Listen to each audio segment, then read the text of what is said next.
میں ایک آپ کو وظیفہ بتانا چاہتا ہوں، زندگی میں اس کو یاد کر لیں۔ اگر آپ کسی پرابلم میں ہیں، بیماری میں ہیں، قرضے میں ہیں، مشکل میں ہیں، ٹینشن میں ہیں، آپ اللہ کی بارگاہ میں قرآن ہی کے ذریعے یہ عرض کرنے کی عادت ڈال دیں، وَأُفَوِّضُ أَمْرِي إِلَى اللَّهِ ان اللہ بصیر بالعباد۔ یہ آیت کا جز یاد کر لیں اور یقین کریں، جس کو کہتے ہیں نا ٹھنڈک ہو جاتی ہے۔ اس کا معنی کیا ہے؟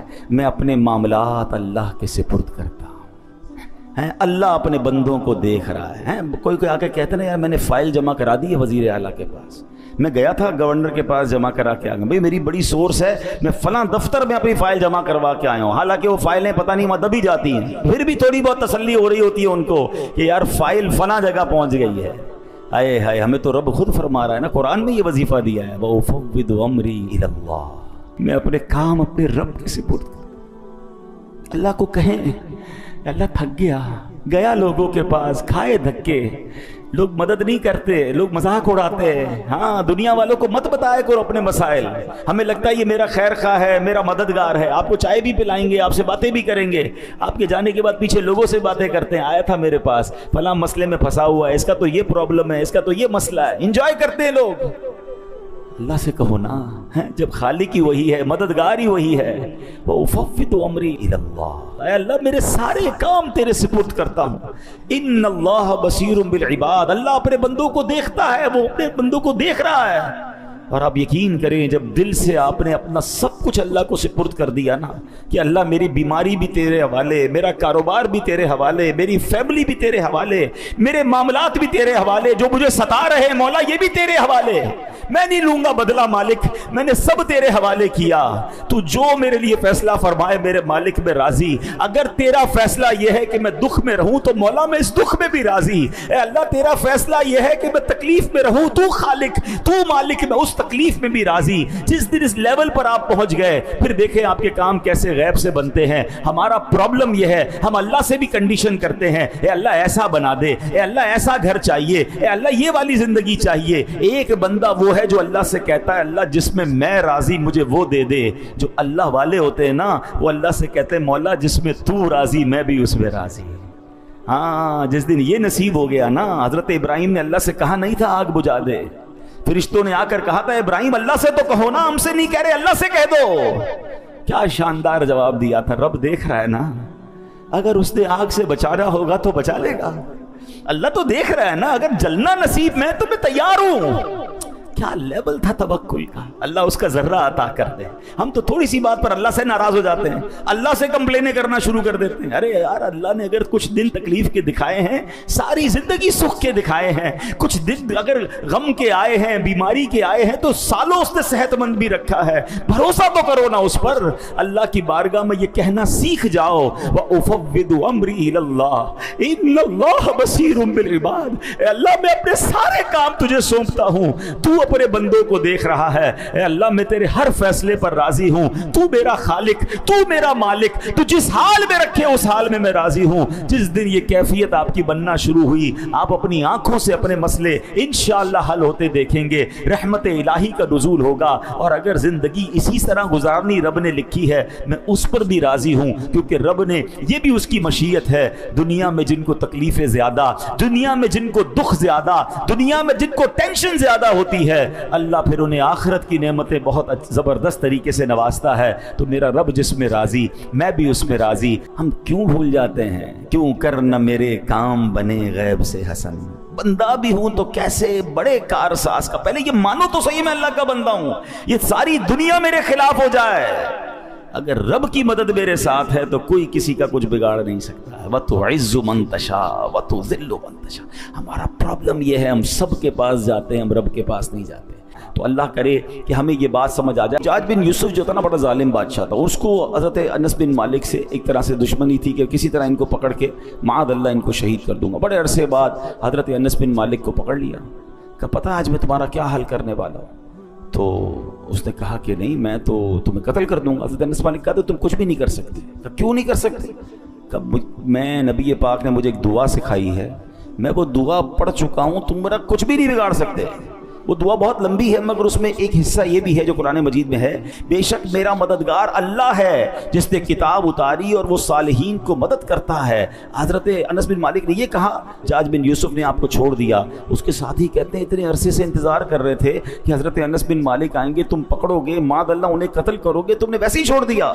کہا جب یہ مجھ سے بات کر رہے تھے نا تو میں نے دیکھا کہ ان کے کاندھے پر 2 شیر بیٹھے ہیں، مجھے ایسا لگتا تو لپک کے مجھے چیر پھاڑ کے رکھ دیں گے، اس لیے میں نے اپنی جان بچائی اور انہیں چھوڑ دیا۔ تو پتہ چلا کہ رب کی مدد جب شامل حال ہوتی ہے، اللہ پر بندے کا بھروسہ ہوتا ہے، وہ دل سے رب کو پکارتا ہے تو غیب سے مدد ضرور آتی ہے۔ پرابلم اگین وہی ہے کہ وہ کنیکٹیوٹی، اب کسی کا سافٹ ویئر ہی اپڈیٹ نہیں ہے، کسی کا جناب کنیکشن ہی ٹھیک نہیں ہے، موبائل کے سگنل نہیں آتے تو ہم کیا کہتے ہیں یار بات پراپر نہیں ہو رہی ہے، ہمارے سگنل کمزور ہو گئے ہیں۔ اللہ کی بارگاہ میں جو رابطہ ریکوائرڈ ہے نا وہ ہمارا کمزور ہے۔ یعنی ہم میں سے کئی لوگ پتہ کیا کہتے ہیں، یار میں وظیفہ پڑھ لیتا ہوں، پتہ نہیں کام ہوگا کہ نہیں ہوگا، چلو دعا کر لیتے ہیں لیکن لگتا نہیں ہوگا۔ آپ ابھی سے لکھ لیں نہیں ہوگا۔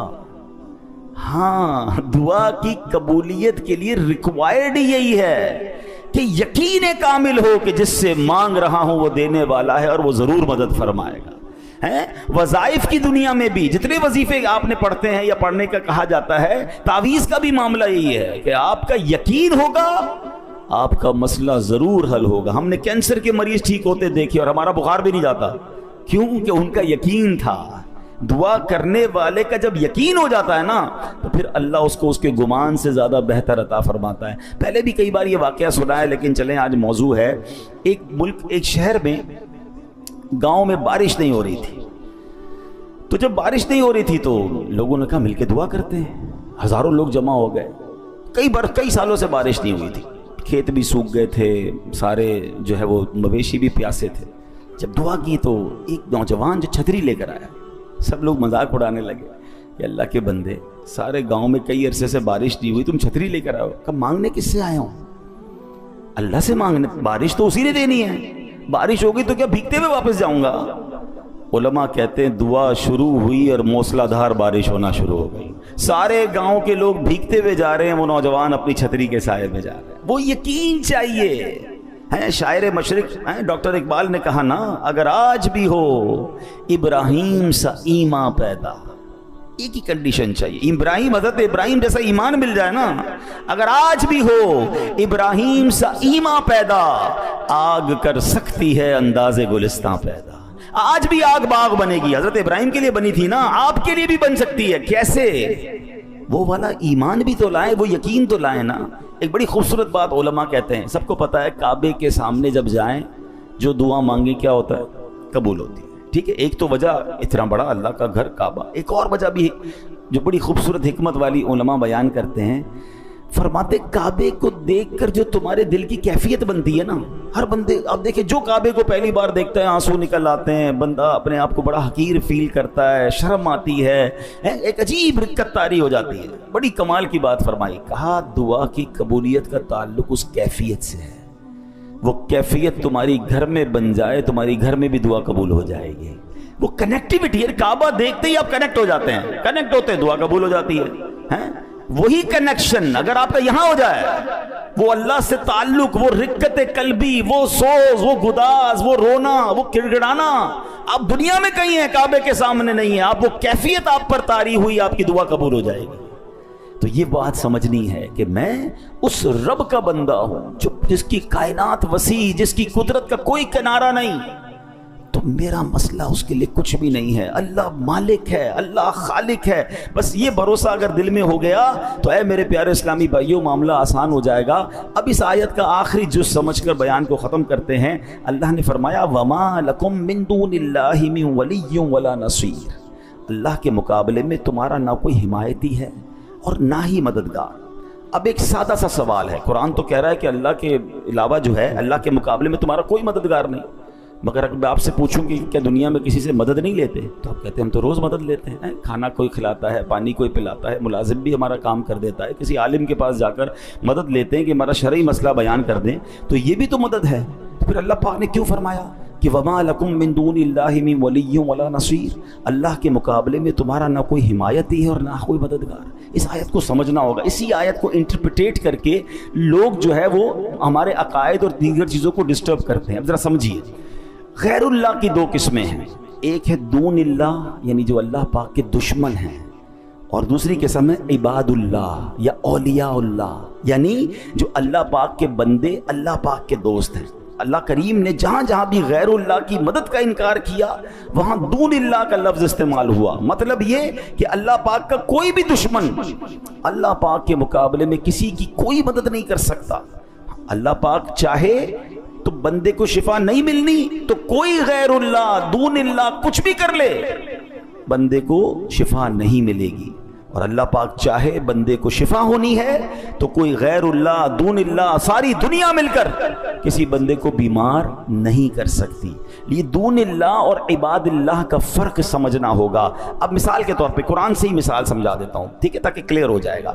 ان الذین تدعون من دون اللہ لن یخلقوا ذبابا ولو اجتمعوا لہ، اللہ قرآن میں فرماتا ہے بے شک اللہ کے سوا جن کی تم عبادت کرتے ہو ہرگز ایک مکھی بھی پیدا نہیں کر سکیں گے اگرچہ سب اس کے لیے جمع ہو جائیں۔ اب یہ کون ہے؟ یہاں لفظ کیا استعمال ہوا؟ دون اللہ، اللہ کے سوا ہیں، اللہ کے غیر جو اللہ کے دشمن ہیں وہ ساری دنیا جمع ہو جائے ایک مکھی بھی نہیں بنا سکتے۔ اسی قرآن میں اللہ کیا فرماتا ہے؟ سبحان اللہ، ایک شاندار عبداللہ کی بات ہو رہی ہے۔ وہ کون ہے؟ حضرت عیسیٰ علیہ السلام، اللہ کے بندے ہیں نا، اللہ کے پیغمبر ہیں، اللہ کے پیارے ہیں۔ قرآن فرماتا ہے انی اخلق لکم من الطین کہیئۃ الطیر فانفخ فیہ فیکون طیرا باذن اللہ، میں تمہارے لیے مٹی سے ایک پرندے جیسی شکل بناتا ہوں، پھر اس میں پھونک ماروں گا تو وہ اللہ کے حکم سے فوراً پرندہ بن جائے گی۔ دون اللہ کو چیلنج دیا جا رہا ہے، ساری دنیا مل جاؤ ایک مکھی نہیں بنا سکتے، اور اللہ ہی قرآن میں فرما رہا ہے کہ میرا ایک پیارا ایسا ہے کہ مٹی سے پرندہ بنا کر پھونک مارتا ہے تو مکھی نہیں پورا پرندہ بنا دیتا ہے۔ دس از دا ڈفرنس۔ وہی بات ہے کہ قرآن کی ایک آیت پڑھ کے آپ انٹرپریٹ کر دیں کہ دیکھو قرآن کہتا ہے اللہ کے سوا کوئی مددگار نہیں، بالکل اللہ کے سارے دشمن مل جائیں کسی کی کوئی مدد بھی نہیں کر سکتے، کسی کا بگاڑ بھی نہیں سکتے، مگر میرا رب اپنے پیاروں کو، اللہ اپنے حبیبوں کو، اپنے چاہنے والوں کو، اپنے بندوں کو جب چاہے جو اختیار عطا فرمائے۔ ہاں یہ بات ہمیشہ ماننی ہے کہ اگر اللہ کا کوئی پیارا مدد کرتا ہے، اللہ کے کسی پیارے کو اتھارٹی ہے تو وہ رب کی طرف سے ہے، اس کا اپنا کچھ نہیں ہے۔ شرک یہ ہوتا ہے کہ کوئی کہے جناب وہ اپنی مرضی سے عطا فرماتے ہیں، اپنی مرضی سے مدد کرتے ہیں۔ نہیں جناب، الحمدللہ ہمارا عقیدہ یہ ہے ہر ولی، ہر صحابی، ہر نبی وہ اللہ کا محتاج ہے، اللہ کسی کا محتاج نہیں۔ ہاں رب جسے چاہے اختیار دے، رب جسے چاہے اتھارٹی دے، اور یہ قرآن میں جا بجا واقعات موجود ہیں۔ تو اے میرے پیارے اسلامی بھائیوں، اگر قرآن کو عشق رسول، عشق صحابہ، عشق اولیاء کی نظر سے پڑھیں گے تو صحیح عقائد سمجھ آئیں گے۔ اے میرے پیارے اسلامی بھائیوں، اللہ کریم کی قدرت، اللہ کریم کی اس کائنات کی وسعت کیسی ہے، اب تو سائنس بھی حیران ہے۔ ہم جب چھوٹے تھے تو ہمیں پڑھایا جاتا تھا، سائنس کے جب سبجیکٹ ہوتے تھے کہ دنیا میں 8 پلینٹ ہیں، 9 پلینٹ ہیں، اچھا اس کے نام بھی ہمیں یاد تھے۔ ہم یہی سمجھتے تھے ایک زمین ہے، ایک چاند ہے، ایک سورج ہے، ایک مارس ہے، پھر پلوٹو ہے، اور جناب یہ 7-8 سیاروں پر بس یہ دنیا قائم ہے۔ جیسے ہمارا پلینٹ ہے ایسے 8 ہیں۔ سائنس کی عقل وہیں تک پہنچی تھی، اور اس کے بعد اب سائنس نے بتایا نہیں جناب اب یہ تو بہت ساری کہکشائیں ہیں۔ تھوڑا معاملہ آگے بڑھا تو سائنس کی وہ تھیوری بھی کینسل ہو گئی، کہتے یہ ایک کہکشاں نہیں ہے، یہ تو اربوں کہکشائیں ہیں۔ اور جناب ہماری زمین تو اس پوری دنیا میں ایک نقطے کی حیثیت بھی نہیں رکھتی ہے، ہم اپنی دنیا کو پوری نہیں دیکھ پا رہے۔ ہم کبھی کسی ملک میں جاتے ہیں تو حیران ہو جاتے ہیں کہ یا اللہ تیری قدرت ایسی، یہ پہاڑ ایسے، یہ آبشار ایسے، اتنی وسعت دنیا میں موجود ہے کہ راؤنڈ گلوب ٹریول کرنا مشکل ہے۔ مگر جو تھوڑا سا سائنس کو اور اس کائنات کو دیکھ رہے ہیں یا اس پر سرچ کرتے ہیں تو پتہ چلتا چلتا ہے کہ اگر اس پوری کائنات کی کوئی ڈرائنگ ہوتی تو اس ڈرائنگ میں ایک بہت چھوٹا سا ٹائنی سا اگر کوئی نقطہ ہے تو یہ ارتھ بنتی ہے جہاں اربوں لوگ بستے ہیں. تو بتاؤ نا اس رب کی کائنات کتنی بڑی ہے. اور یہ بھی سائنس کی اب کی تحقیق ہے. ہو سکتا ہے 100 سال بعد کہیں جناب جتنا سوچا تھا یہ بھی ایک نقطہ ہے, یہ کائنات اس سے بھی وسیع ہے. اللہ اکبر. اب آئیے ایک حدیث سے سمجھیے گا کہ میرے رب کی کائنات کتنی بڑی ہے. اللہ اکبر. ایک جو آیت الکرسی میں ہم وہ پڑھتے ہیں نا, ایک بڑی خوبصورت آیت ہے وَلَا يَؤُودُهُ حِفْظُهُمَا وَهُوَ الْعَلِيُّ الْعَظِيمُ. ترجمہ کیا ہے؟ اور ان کی حفاظت اسے تھکا نہیں سکتی, اور وہی بلند و شان والا, عظمت والا ہے. یعنی اللہ کریم اس پوری کائنات کی حفاظت فرما رہا ہے, زمین کی, آسمان کی, پوری جتنی بھی گلیکسیز ہیں. فرمایا یہ حفاظت اللہ کو تھکاتی نہیں ہے. ہاں وہ ایسا قادر ہے, وہ ایسا مالک ہے. علامہ قرطبی رحمۃ اللہ تعالی علیہ نے تفسیر قرطبی میں ایک روایت ذکر کی ہے, اب ذرا غور سے سنیے گا. کہتے ہیں ایک فرشتہ ہے اللہ کا جس کا نام حزقیائیل ہے, اس کے 18,000 پر ہیں, اور ہر پر کی جو لمبائی ہے نا اس کی وڈتھ کتنی ہے؟ فرمایا 500 سال کی راہ ہے. یعنی 500 ایئرز. اگر کوئی ہارس رائڈر گھوڑا دوڑائے وہ جتنا ٹریول کرے گا اتنی لمبائی ایک پر کی ہے, اور 18,000 پر ہیں. ٹھیک ہے. تو اب اس کے دل میں خیال آیا کہ یا اللہ میں تیرے عرش کا نظارہ کرنا چاہتا ہوں. ہمارے یہاں بھی کچھ لوگ ہوتے ہیں کہتے ہیں ورلڈ ٹور کرتے ہیں, ذرا دیکھ کے آتے ہیں اللہ کی دنیا کتنی بڑی ہے. جاتے ہیں لوگ ٹریول پہ. اس فرشتے کو یہ شوق ہوا کہ میں اللہ کے عرش کا ایک چکر لگا لوں. پر کتنے؟ 18,000 پر. ہر پر کتنا بڑا وہ آپ نے سن لیا. 500 ایئرز گھوڑ سوار گھوڑا دوڑائے, اتنا بڑا پر. جب یہ فلائی کرتا ہوگا تو اسپیڈ آف ٹریولنگ کا کیا عالم ہوگا. اللہ اکبر. اب جب اس کو اجازت دی گئی تو اس نے عرش اعظم کے چکر لگانا شروع کیا. روایت میں آتا ہے 20,000 سال تک وہ اڑتے رہے. 20,000 ایئرز تک عرش کا چکر کمپلیٹ نہیں ہوا. اللہ اکبر. اللہ پاک نے اس کے پر ڈبل کر دیے. 18,000 تھے 36,000 کر دیے. طاقت بھی دگنی کر دی, اسپیڈ بھی ڈبل کر دی. ہیں اب غور کرے کتنی اسپیڈ بڑھ گئی. فرمایا مزید 30,000 سال تک وہ اڑتے رہے, مگر عرش الہی کا پورا راؤنڈ نہ کر سکے, اللہ کے عرش کو پورا کمپلیٹلی نہ دیکھ سکے. اللہ اکبر. 50,000 ایئر بعد اللہ فرماتا ہے اے حزقیائیل اگر تم قیامت تک اڑتے رہو پھر بھی میرے عرش کا مکمل چکر نہیں لگا سکو گے. حضرت حزقیائیل علیہ السلام نے یہ بات سنی تو ادب سے کہا سبحان ربی العالی, میرا رب بلند و بالا ہے. اے میرے پیارے اسلامی بھائیوں, یہ ہے میرے رب کی شان, یہ ہے اس کی قدرت کی وسعت, اور یہ ہماری سوچ سے ورا ہے. اب جو سائنس کے اسٹوڈنٹ ہیں نا ان کو یہ بات اب سمجھ آنے لگی ہے کہ what is beyond the imagination. کچھ لوگوں کو ہم پہلے کہتے تھے نا کہ اللہ کی قدرت سمجھ میں نہیں آ سکتی, تو بحث کرتے تھے یار سمجھ میں تو ہر چیز آتی ہے, تھیوری ہونی چاہیے, سائنس ہونی چاہیے, everything will be possible. آپ بتائیں, ہمیں سمجھائیں. ہم کہتے قدرت سمجھ نہیں آتی. کوئی کہتا جناب ابے یہ فلاں چیز بتائیں جنت میں نعمتیں کیسی ہوں گی. ہم کہتے ہیں بیونڈ امیجنیشن, کیونکہ حدیث پاک میرے آقا نے فرمایا نہ کسی آنکھ نے دیکھا, نہ کسی کان نے سنا, نہ کسی دل کا گمان گزرا. یعنی جنت کی نعمتیں ایسی ہیں جس کے بارے میں آپ سوچ بھی نہیں سکتے. سوچ سے بڑھ کر اللہ نے وہ نعمتیں دی ہیں. تو ذرا زیادہ پڑھ لکھ لیتا ہے نا آدمی تو کہتا ہے ایسا کیسے ہو سکتا ہے, کچھ تو ہوگا, امیج تو بنانے دیں, سوچنے تو دیں.